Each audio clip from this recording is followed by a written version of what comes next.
On 35 it says, if you use 26 mLs of diluent to prepare this solution, and the order is for 500 milligrams, how much will you give? So we have two choices here, 26 or 56, and we're using the 26, so that corresponds to the 1 gram per 5 mLs.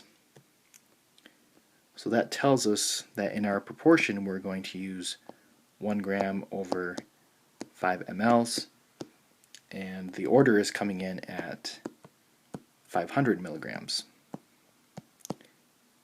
So that 26, we did not use that in the math.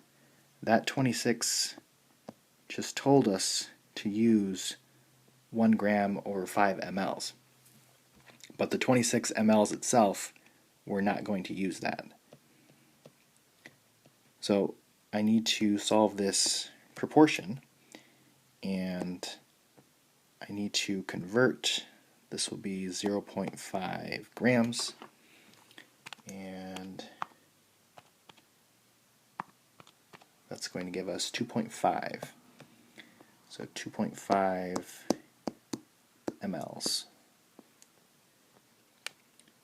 36 says if you use 56 mLs of diluent to prepare this solution, and the order is for 0.8 grams, how much will you give? So the 56, that corresponds to using a solution strength of 1 gram per 10 milliliters. So I'm not using the 56 in the proportion.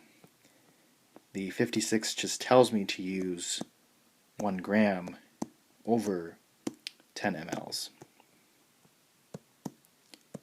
So be very careful with that. 10 times 0.8 divided by 1 gives you 8. So our final answer will be 8 mLs.